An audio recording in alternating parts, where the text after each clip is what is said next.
Living forever, it's the kind of idea that sparks equal parts fascination and dread. On the surface, it feels like the ultimate wish, endless time to live, love, explore, and become whoever you want. But when you really dig into it, immortality raises some tricky questions. Would it be a gift or a curse? How would it change the way we live, think, and connect with others? Let's start with the bright side, the fantasy. Imagine waking up every day knowing that time wasn't a limitation. You could pursue every passion you've ever dreamed of. Want to become a world-class musician? Spend a few decades practicing. Always wanted to write a book? Take as long as you need to get it just right. Every hobby, every career, every adventure that feels out of reach because life's too short would suddenly be possible. Then there's the idea of discovery. Living forever would mean seeing humanity's progress unfold in real time. Think about it. Every new scientific breakthrough, every cultural revolution, every first step into the unknown. You wouldn't just read about history, you'd witness it firsthand. The thought of experiencing the rise and fall of civilizations, the evolution of technology, even the eventual exploration of other planets, it's incredible to imagine being part of it all. And on a more personal level, think about how much time you'd have to grow. No rush to get things done in your 20s or 30s. You could take your time figuring out who you are and what you want. Life could feel less like a race and more like an open-ended journey, with room for mistakes, reinventions, and endless possibilities. But then the cracks start to appear. For one, there's the question of motivation. When you know time is unlimited, does anything really feel urgent? So much of what drives us comes from the fact that life is finite. Deadlines push us to finish projects. Knowing that we'll only be here for a short time makes us savor the little moments, the big achievements, and everything in between.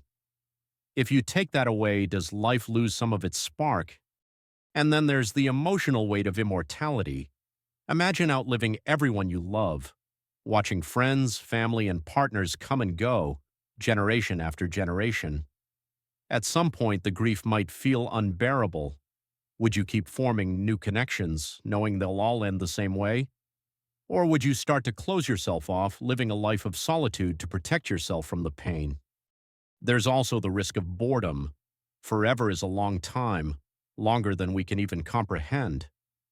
Sure, the first few centuries might feel exciting, but after a while, wouldn't things start to feel repetitive? Once you've explored every corner of the world, mastered every skill, and tried every possible experience, what's left? Even the most adventurous spirit might struggle to stay curious after thousands of years. And let's talk about the practical issues. If everyone were immortal, the planet would face some serious challenges. Overpopulation is already a concern, and if people stopped aging and dying, it could spiral out of control. Resources would become scarcer, and governments might have to make tough decisions about who gets to have children, or even who gets access to immortality in the first place. Which brings us to another big question: who gets to live forever? If immortality were a technology or treatment, it probably wouldn't be available to everyone.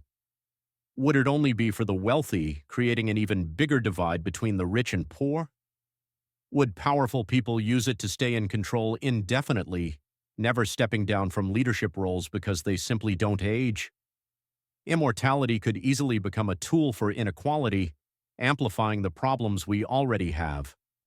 But let's shift gears for a second. What if immortality wasn't just about avoiding death, but about exploring what it means to live? Maybe the real appeal isn't in the idea of forever, but in the idea of having more time. Time to fix mistakes, mend relationships, and leave a lasting impact. There's a hope that given enough time, humanity could figure out how to solve its biggest challenges: climate change, poverty, inequality. Maybe immortality isn't just about individuals, but about the progress of society as a whole. Still, there's something undeniably special about life being temporary. The fact that it ends gives it meaning. It forces us to cherish moments, to make choices, to live fully. Without that finality, does life lose some of its beauty? Would we start taking things for granted, knowing we have infinite chances to get it right? I don't know if I'd want to live forever. Part of me is drawn to the idea, the endless potential, the chance to see what comes next. But another part of me feels like it might be too much time, too much loss, too much weight to carry.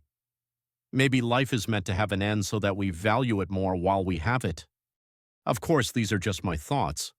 Immortality might still be far off or maybe even impossible, but it's one of those ideas that makes you think about what really matters. Would you take the chance to live forever? Or do you think life is better when it's finite?